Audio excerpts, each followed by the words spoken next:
Hello and welcome to Random Topics with Jack, the podcast where we explore the intriguing and sometimes controversial topics that shape our understanding of the world. Last time we were knee-deep in the wonderful world of curry, and I'm still dreaming of all the amazing flavours. But this time we're shifting gears from spices to something equally vibrant and impactful: colour. We'll be diving into the fascinating field of colour psychology, exploring how colours influence our emotions, behaviours, and even our purchasing decisions. So get ready to see the world in a whole new light. Let's get started. So firstly, what exactly is colour psychology? Simply put, it's the study of how colours affect our behaviour, moods, and even our decisions. It's not just about what looks pretty. It's about the powerful, often subconscious influence colours have on us. Think about it. Why do you feel more relaxed in a blue room or energised in a red one? It's not magic. That is colour psychology at work. One of the core principles is the idea of colour associations. Certain colours have universally recognised meanings. For example, red is often linked to energy, passion, and even danger. Blue tends to invoke feelings of calm, trust, and security. Green often represents nature, growth, and harmony. These associations aren't just arbitrary. They're rooted in our biology, culture, and personal experiences. Another key principle is colour temperature. We perceive colours as either warm, reds, oranges, and yellows, or cools, blues, greens, purples.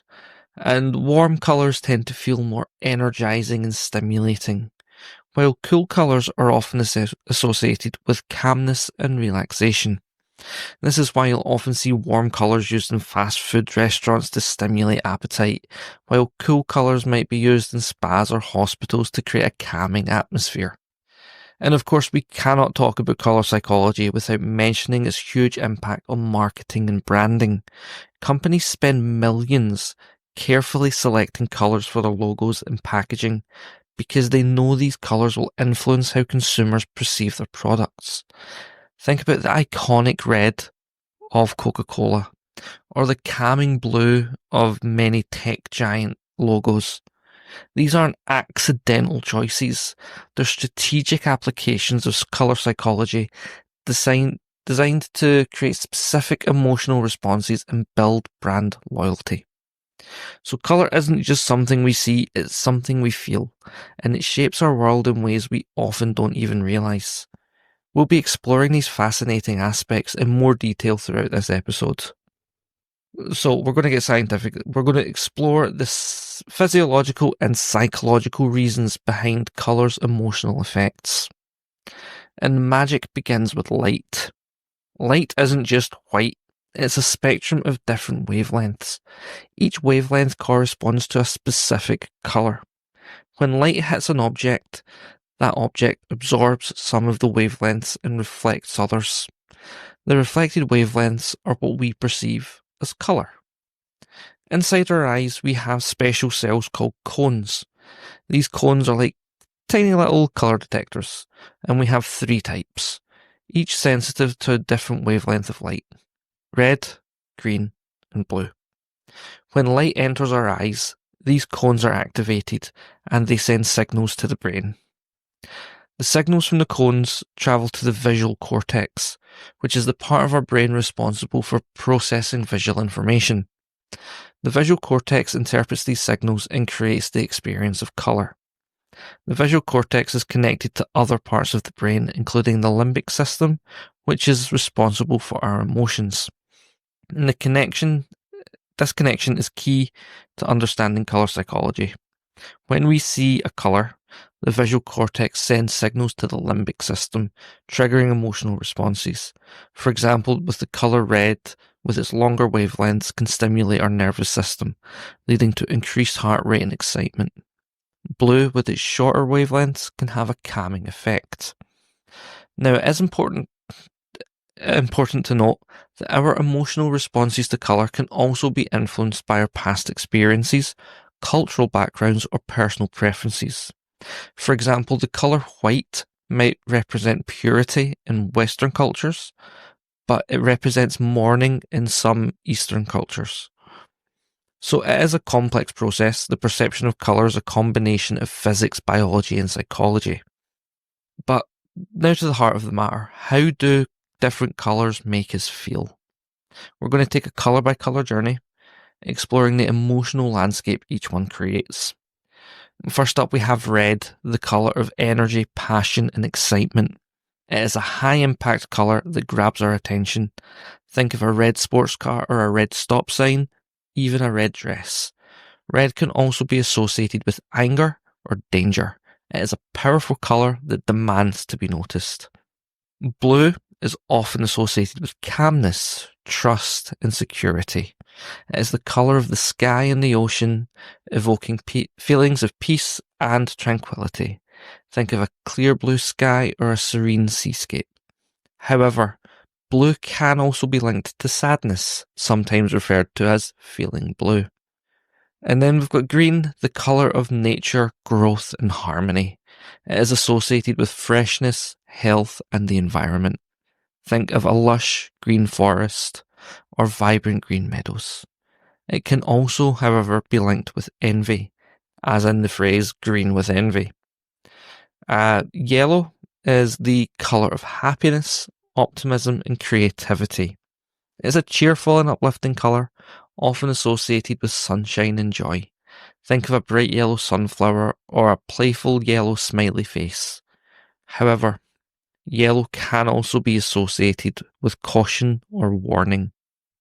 Next up, we have purple, which is the colour of royalty, luxury, and spirituality. It is often associated with wisdom, creativity, and imagination. Think of a regal purple robe or a field of lavender. Purple can also invoke a sense of mystery and intrigue. Next, we have orange, which is the colour of enthusiasm, creativity, and warmth. It's an energetic and inviting colour, often associated with fun and adventure. Think of a vibrant orange sunset or a juicy orange fruit. However, orange can also be associated with aggression or frustration. Next up, we have pink, which is often associated with romance, femininity, sweetness, and innocence. It's a gentle and nurturing colour, often associated with love and compassion. Think of a delicate pink rose or a baby's nursery. Next up is black. Black is the colour of power, elegance, sophistication, and mystery. It is often associated with formality and authority. Think of a classic black dress or a sleek black car. Black can also be associated with mourning or the unknown. And counter that, we've got white, the colour of purity, peace, cleanliness, and sterility. It is associated with new beginnings and simplicity. Think of a blank canvas or fresh snowfall. White can also feel cold and clinical. Brown is the colour of earthiness, reliability, and comfort. It is often associated with stability and naturalness. Think of a cosy brown cabin or rich brown chocolate. However, brown can also be associated with dullness or boredom. And then finally, we have grey, which is often associated with neutrality, balance, sophistication, and boredom. It's a versatile colour that can be both calming and uninspiring. Think of a sleek grey suit or a cloudy grey sky. An important thing to remember is these are general associations, and individual responses to colour can vary. But hopefully this colour breakdown has given you a better understanding of how colours can influence our emotions and shape our perceptions. Now we'll explore how colour psychology plays out in the real world. We'll look at some key areas: marketing and branding, interior design, and art therapy. So, marketing and branding. Companies aren't just throwing colours onto their logos and packaging randomly. They're using colour psychology to influence your buying decisions. We've already mentioned the fast food industry. Have you noticed how many fast food logos are red and yellow? Because these colours stimulate our appetite and create a sense of urgency. High-end brands like to use colours like black or deep blue to convey sophistication and luxury. It's all about creating the correct emotional response to make you more likely to buy their products. Consider the calming blues used by many technology brands to convey trust and reliability. It's a silent form of communication designed to appeal to our subconscious. And colour psychology is also huge in interior design. The colours you choose for your home or office can dramatically affect your mood and productivity. Want a relaxing bedroom? Cool colours like blues and greens are often your best bet. Need an energising kitchen? Warm colours like yellows and oranges can do the trick. Think about how different colours can make a space feel bigger or smaller, warmer or cooler. It's all about creating an atmosphere that suits the purpose of the room and enhances the experience of those who occupy it. A vibrant colour scheme in a child's playroom can stimulate creativity and energy, while a calming colour scheme in a yoga studio promotes relaxation and focus. Now finally, let's briefly touch upon art therapy. Colour is a key element in this therapeutic approach. Art therapists use colour to help patients express their emotions, explore their inner world, and promote healing. Different colours can evoke different feelings, and by using colour in their artwork, patients can gain insights into their thoughts and feelings, and work through emotional challenges. It's a powerful tool for self-discovery and emotional processing. The choice of colours can be as revealing as the images themselves, offering a window into the patient's emotional state. So from branding to interior design to art therapy, colour psychology is a powerful force that shapes our experiences and influences our behaviour in many ways. It's a fascinating field that shows just how deeply intertwined our perceptions of colours are with our emotional and psychological well-being. Now let's shift our focus to something a little more personal colour analysis. This is the idea that certain colours look better on us than others, and understanding your own colouring can dramatically enhance your appearance and even your well-being. It's all about finding colours that complement your natural features, like your skin tone, hair colour, and eye colour. There are different systems of colour analysis, but they generally involve determining whether your colouring is best described as warm or cool. Warm colouring often includes golden or peachy undertones in the skin, while cool colouring tends to have pink or blue undertones. Once you've determined your colouring, you can then identify colours that best complement your features. For example, if you have warm colours like gold, peach and olive green will likely make you look more radiant. If you have cool colours like silver, rose and sapphire blue will often enhance your features. Choosing colours that complement your colouring can make you look healthier, more vibrant and more confident. It's not just about looking good, it's about feeling good too. And when you wear colours that harmonise with your natural colouring, you'll feel more put together and more comfortable in your own skin. It's about enhancing your natural beauty and letting your inner radiance shine through. There are many resources available to help you determine your own colouring, from online quizzes to consultations with image consultants. They say it's a fun and rewarding process that can make a real difference in how you feel about yourself and how you present yourself to the world.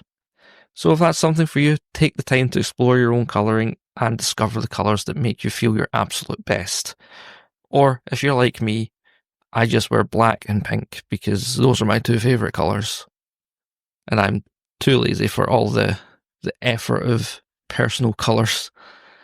So we've journeyed through the vibrant world of colour psychology, uncovering its surprising influence on our emotions, behaviours, and even our purchasing decisions.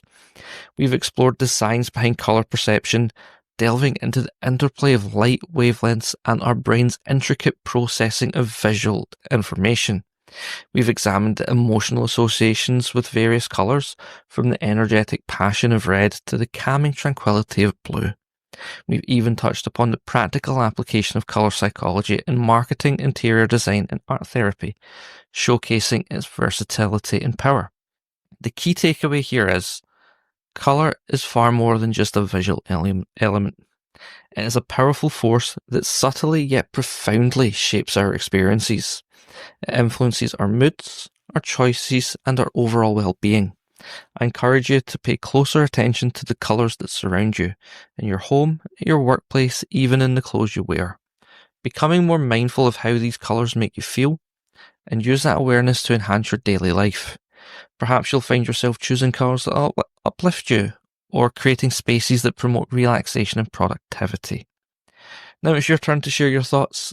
Head over to the YouTube comments or the Podbean comments and let us know how colour impacts your life. What are your favourite colours and why? Which colours evoke specific emotions or memories for you? I would absolutely love to hear from you. And speaking of impacting experiences, next week we will be taking a trip through time to explore the history of medicine. Prepare for a dose of historical healing, pun intended. I have been your host, Jack, and until next time, keep questioning and exploring.